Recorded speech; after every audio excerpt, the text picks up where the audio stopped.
Assalamualaikum warahmatullahi wabarakatuh. Ketemu lagi dengan saya Muhammad Hafid dari Universitas Negeri Semarang.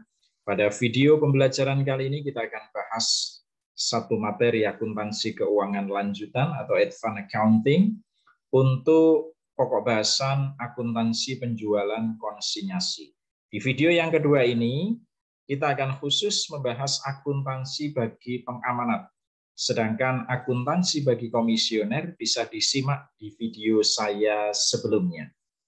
Nah, baik, semoga materi ini bermanfaat, semoga Allah memberikan kemudahan, kefahaman di dalam mempelajari materi ini, dan saudara sukses kuliahnya, berhasil meraih masa depan yang gemilang. Amin ya rabbal alamin. Nah, outline dari materi yang akan saya sampaikan di video ini adalah yang ketiga dan keempat, ya, akuntansi penjualan konsinyasi bagi pengamanat, dan penutupnya nanti adalah akuntansi konsinyasi pada akhir periode akuntansi. Ya, saudara, jadi kegiatan bagi pengamanat di dalam kegiatan penjualan konsinyasi ini terdiri atas beberapa kegiatan sebagai berikut. Satu, pengiriman barang, mengirim barang kepada komisioner. Lalu aktivitas yang ada di komisioner ini secara akuntansi bukan menjadi transaksinya pengamanat, ya. Jadi komisioner menjual barang dan seterusnya itu menjadi konteks kegiatannya komisioner. Pengamanat tidak tahu. Nah, barangkali pengamanat mengeluarkan biaya-biaya usaha seperti beban angkut pengiriman ya, pada saat mengirim, atau beban angkut penjualan yang disepakati oleh komisioner dan pengamanat itu akan menjadi tanggung jawab pengamanat, juga bisa, atau beban iklan, ya. Lalu berikutnya yang ketiga, pengecekan barang secara periodik. Secara periodik pengamanat akan datang ke komisioner, jumlah yang terjual berapa akan dilakukan penagihan kepada komisioner. Jumlah yang belum terjual dilakukan pengecekan, ya. Apakah diganti yang baru kalau ada tanggal kadaluarsanya, kalau tidak ada ya dibiarkan di situ, ditambah pengiriman barang lagi untuk mengganti jumlah yang terjual itu, dan seterusnya. Berulang-ulang seperti ini terus, ya. Pengiriman barang, pengecekan barang, pengiriman kembali, dan seterusnya. Nah, sebagaimana dengan teknik akuntansi di komisioner, teknik akuntansi di pengamanat ini juga ada dua teknik. Yang pertama, transaksi konsinyasi dicatat secara terpisah. Yang kedua, transaksi konsinyasi tidak dicatat secara terpisah. Terpisah artinya apa? Pendapatan dan laba dari penjualan konsinyasi ditentukan secara terpisah dari pendapatan atau laba rugi penjualan reguler pengamanat. Tidak dicatat secara terpisah atau tercampur artinya apa? Penjualan reguler, penjualan konsinyasi, laba yang timbul dari penjualan konsinyasi itu tidak dibedakan dengan laba atau rugi penjualan reguler pengamanat. Nah, untuk memahami secara teknis, kita bahas transaksi yang pernah kita bahas di video saya sebelumnya. Contoh 1 ini kita bahas. Hanya saja kalau di video saya sebelumnya, itu akuntansi bagi komisionernya bagaimana. Sekarang ini adalah akuntansi bagi pengamanat. Ini tidak usah saya baca. Jika memang saudara-saudara kepingin membaca, video ini bisa di-pause, ya, bisa dihentikan. Ya. Ini lanjut, ini berikutnya ada tambahan informasi untuk pengamanat. Informasi yang ditambahkan adalah satu, harga pokok Banteng Presto tipe XX adalah 60.000 per buahnya, per boxnya.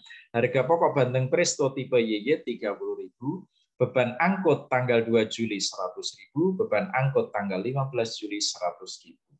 Berdasarkan data di atas, jurnal yang diperlukan bagi CV Juwana selaku pengamanat adalah sebagai berikut. Ya. Yang pertama, pada tanggal 2 Juli, pada saat minimarket Divani menerima barang konsinyasi dari CV Juwana berupa Banteng Presto 40 pak, Banteng Presto tipe YY 50 pak, itu adalah seperti ini, tanggal 2 Juli. Kalau terpisah, metode yang teknik terpisah, ya sebelah kiri ini, barang-barang konsinyasi debit persediaan barang jadi kredit. Jadi barangnya di CV Juwana berkurang, maka persediaan barang jadi kredit, lalu di debitnya barang-barang konsinyasi. Nah, angkanya sebesar berapa? 3.900.000. Dari mana? 40 pak kali 60.000, ini harga pokoknya. Ya. Lalu 50 pak kali 30.000, harga pokoknya. Kalau metode yang dipakai atau teknik yang dipakai tidak dicatat secara terpisah, sama jurnalnya barang-barang konsinyasi debit, persediaan barang jadi kredit. Angkanya 3.900.000. Berikutnya tadi ada informasi bahwa beban angkut tanggal 2 Juli 100.000. Di jurnal kalau dicatat secara terpisah, barang-barang konsinyasi debit 100.000, kas kredit 100.000. Kalau tidak dicatat secara terpisah, artinya dicampur dengan penjualan reguler, maka jurnalnya beban angkut penjualan debit 100.000, kas kredit 100.000. Sampai di sini clear ya, tidak ada yang sulit ya. Berikutnya, tanggal 15 Juli. Aktivitas sebelum tanggal 15 Juli itu wilayahnya komisioner. Jadi pengamanat tidak ada transaksi ya, sebelum 15 Juli. Nah, 15 Juli ini transaksinya bagi komisioner maupun pengamanat. Apa kegiatan pengamanat? Mendatangi komisioner, melakukan pengecekan barang konsinyasi, menitipkan barang baru lagi, dan menagih kepada minimarket Givani atas barang konsinyasi yang telah laku dijual.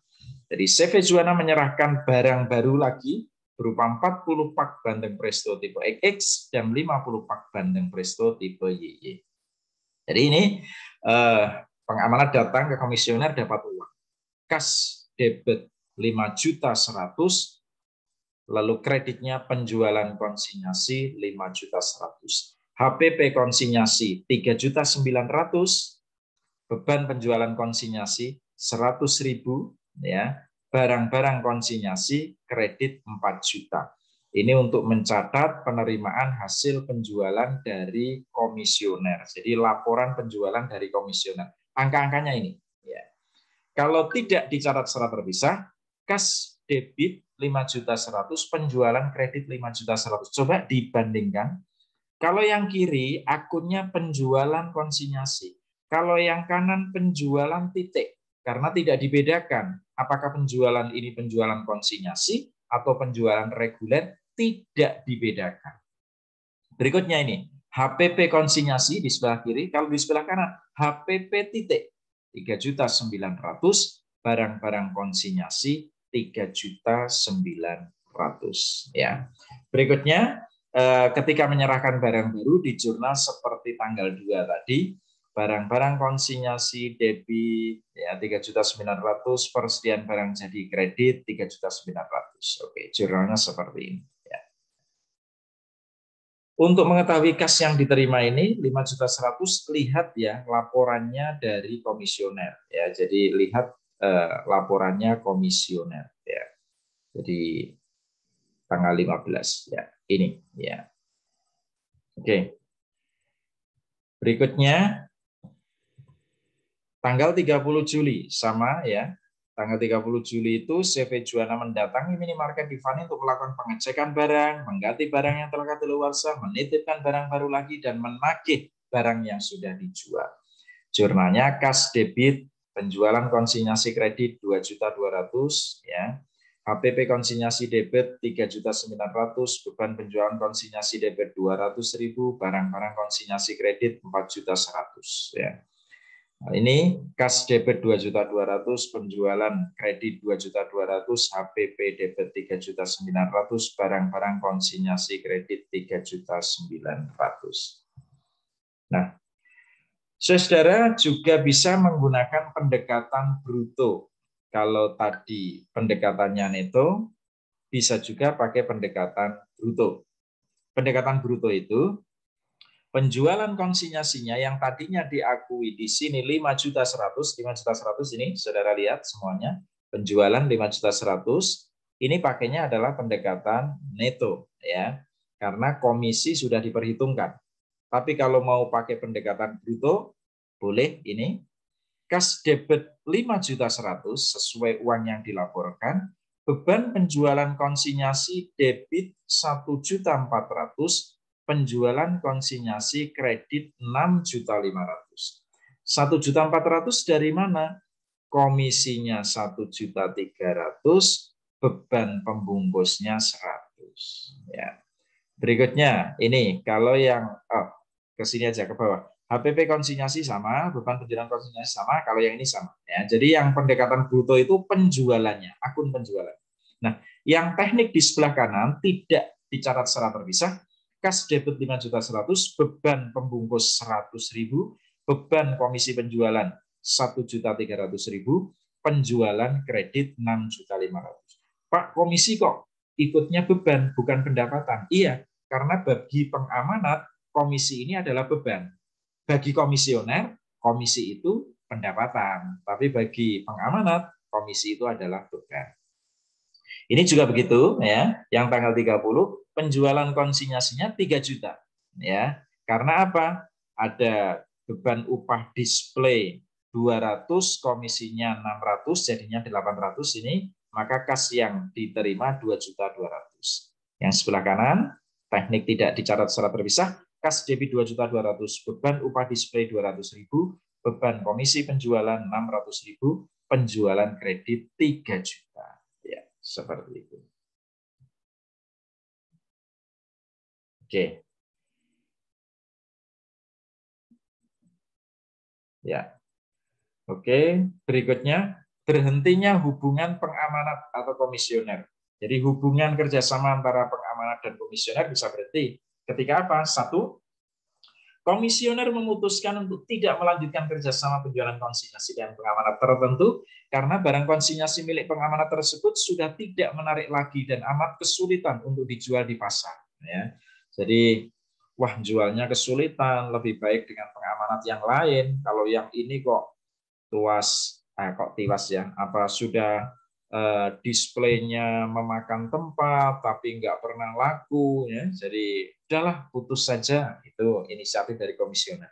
Atau yang kedua, inisiatif dari pengamanat yang memutuskan untuk tidak melanjutkan kerjasama penjualan konsinyasi dengan komisioner tertentu karena berdasarkan evaluasi penjualan di komisioner tersebut tidak sesuai dengan harapan ya. Jadi pengamanat yang memutuskan. Atau yang ketiga, pengamanat merubah strategi penjualannya dari penjualan konsinyasi menjadi penjualan reguler. Kok bisa? Iya, karena barang yang dihasilkan telah dapat diterima di pasar dan mampu bersaing di pasaran. Karena bagi pengamanat, penjualan konsinyasi ini resikonya amat besar. Ya, maka dari itu setelah barangnya sudah bisa diterima di pasar, kita pakai penjualan reguler saja. Ya. Nah, akuntansi konsinyasi pada akhir periode, ada sedikit persoalan pada akhir periode apabila ada barang-barang yang sampai akhir periode belum laku dijual, sementara barang itu sudah pernah melekat beban. Ya. Jadi secara teknis kita pelajari, ketika pada akhir periode akuntansi masih terdapat barang konsinyasi yang belum dijual komisioner, maka dilakukan penyesuaian terhadap beban yang bersangkutan dan terikat pada barang yang belum terjual tersebut. Ya. Beban yang terikat pada barang yang belum terjual, baik yang berasal dari pihak pengamanat maupun beban yang sementara dibayar oleh komisioner, walaupun pada akhirnya ditanggung oleh pengamanat, harus ditangguhkan pembebanannya dari pendapatan dalam periode akuntansi yang bersangkutan. Beban-beban tersebut harus dialokasikan kepada seluruh unit barang yang dikirim kepada komisioner. Beban-beban yang seharusnya ditanggung oleh barang yang belum terjual dapat dicatat di dalam akun beban konsinyasi yang ditangguhkan. Tujuan dari penyesuaian ini adalah agar besarnya laba atau rugi dalam satu periode akuntansi mencerminkan pendapatan dan beban yang benar-benar terjadi pada periode akuntansi yang bersangkutan atau menjalankan matching principle atau matching konsep penandingan. Ya. Contoh, PT Olimpik selaku produsen meja kursi kantor menjual produknya sebagian melalui penjualan konsinyasi dengan cara menjalin kerjasama dengan para toko mebel dan alat kantor sebagai komisionernya. Berikut ini adalah transaksi yang terjadi selama bulan Desember 2016 dengan salah satu komisioner bernama Toko Alat Kantor Safira. Transaksi pertama, Tanggal 5 Desember dikirim 10 unit meja kantor seri B02 kepada toko Safira. Harga pokok produksi meja kantor tersebut 4 juta per unit. Harga yang ditetapkan, harga jual yang ditetapkan PT Olimpik adalah 5 juta per unit. Komisinya 10%. Komisioner diperkenankan untuk mengeluarkan beban angkut pengiriman kepada konsumen dan beban perakitan. Beban tersebut akan ditanggung oleh PT Olimpik. Jadi kalau misalnya toko alat kantor Safira ini menjualkan meja, lalu nganter sampai ke rumah konsumen, mengeluarkan biaya angkut, itu nanti akan diganti oleh pengamanan. Tanggal 5 Desember tersebut, PT Olimpik membayar beban angkut 500.000 dan beban pengepakan 100.000. Kalau ini yang dimaksud, pengangkutan bukan dari toko ke pembeli, bukan. Kalau ini dari Olimpik ke toko itu. Ya. Pada tanggal 28 Desember, PT Olimpik menerima laporan perhitungan penjualan dari toko Safira. Yang terjual hanya 6 unit. Tadi barang yang dikirim 10 unit. Ini yang terjual hanya 6 unit. Ya. Jadi informasinya penjualan 6 unit kali 5 juta 30 juta. Beban perakitannya karena yang laku 6 pasti yang dirakit hanya 6. Ya. 6 kali berapa tadi? Tidak ada jumlah. Tidak ada jumlahnya ya. Jadi 6 unit 900.000. Ya. Lalu beban angkut penjualan 6 unit 300.000. Ini beban angkut penjualan dari toko Safira ke rumah pembeli. Komisi penjualan 10% dari 30 juta 3 juta. Totalnya 4.200.000, berarti toko Safira mempertanggungjawabkan uangnya membayar kepada PT Olimpik 25.800.000. Ya. Catatan akuntansi pada komisioner, 1, saat pengiriman 5 Desember tidak dicatat ya. Hanya cukup memo ya. Lalu berikutnya pada saat menerima penjualan, tanggalnya kita tidak tahu karena tidak ada informasi di soal ya. Kas debit barang-barang komisi kredit kalau dicatat secara terpisah. Kalau tidak terpisah, kas debit penjualan kredit, HPP debit hutang usaha kredit ya. Jadi penjualannya 30 juta, HPP-nya dipotong 10%, 27 juta. Jadi ini seperti penjualan biasa ini. Ya. Lalu berikutnya mengeluarkan biaya angkut, biaya apa tadi? Pengepakan, perakitan, ya, barang-barang komisi debit kas kredit 900. Hutang usaha debit kalau yang teknik yang kanan ya kas kredit. Lalu mengeluarkan biaya perakitan barang-barang komisi debit 300.000, kas kredit 300.000. Sorry ya, mungkin kebalik ya. Ya, yang 900 perakitan, ya. Yang 900 ini perakitan, yang 300 ini biaya angkut ya, dari toko ke konsumen. Terus teknik yang kanan yang tidak dicatat secara terpisah, hutang usaha debit 300 juta, kas kredit 300.000, maaf ya. Berikutnya tanggal 28 Desember saat menyelesaikan laporan barang yang terjual, jurnalnya barang-barang komisi debit 3 juta, pendapatan komisi kredit 3 juta, barang-barang komisi debit 25.800.000, kas kredit 25.800.000. Perhitungannya dari sini. Nah, ini ya, 25.800.000. Kalau teknik yang tidak secara terpisah, hutang usaha debit 25.800.000, kas kredit 25.800.000. Nah, sekarang catatan di PT Olimpik, saat ngirim pertama kali 5 Desember, barang-barang konsinyasi debit 40 juta, persediaan barang jadi kredit 40 juta. Dari mana? 40 juta itu 10 kali 4 juta, harga pokoknya 4 juta. Lalu kalau yang kanan, teknik yang tidak secara terpisah, sama jurnalnya, barang-barang konsinyasi debit 40 juta, persediaan barang jadi kredit 40 juta. Lalu pada saat membayar biaya angkut dan biaya pengepakan, ini biaya angkut bukan dari toko ke pembeli, bukan, tapi ini dari Olimpik ke toko saat ngedrop pertama kali. Barang-barang konsinyasi debit 600.000, kas kredit 600.000. Kalau yang tidak secara terpisah, beban angkut penjualan 500.000, beban pengepakan 100.000, kas kredit 600.000. Saat menerima uang, Kas debit 25.800.000, beban penjualan konsinyasi 4.200.000. Nah, rinciannya apa? Beban perakitan, beban angkut penjualan, beban komisi. Lalu penjualan konsinyasi kredit 30 juta. Kalau yang tidak secara terpisah, kas debit 25.800.000, beban perakitan 900, beban angkut 300.000, beban komisi penjualan 3 juta, penjualan kredit 30 juta. Nah, HPP konsinyasi 24 juta, betul ya? Karena yang terjual 6 kali 4 juta, 24 juta. Beban penjualan konsinyasi 360 juta, ya. Barang-barang konsinyasi kredit 24360. Ya. Lalu kalau yang tidak secara terpisah, HPP debit 24 juta, 4 juta kali 6, ya. Barang-barang konsinyasi 24 juta. Angka 24360. Ini rinciannya nanti ada di sini, ya. Kita lihat harga pokok dan alokasi yang melekat pada 4 unit meja yang belum terjual. Pertama, ini adalah harga pokok dan beban penjualan konsinyasi untuk 10 unit, ini untuk 6 unit, ini untuk 4 unit, ya. Mulai dari harga pokok produksi untuk 10 barang 40 juta, 6 barang 24 juta, yang tersisa 4 barang 16 juta. Beban yang dikeluarkan pengamanat, beban angkut penjualan 500.000. 500.000 untuk 10, berarti setiap meja 50.000. Kalau 6 meja 300.000. 4 meja 200.000. Beban pengepakan 100.000 untuk 10 unit. Kalau 6 60.000. Kalau 4 40.000. Lalu beban yang dikeluarkan komisioner. Kalau yang dikeluarkan komisioner itu beban angkut penjualan dari toko ke konsumen pasti hanya yang terjual, hanya untuk yang 6 itu.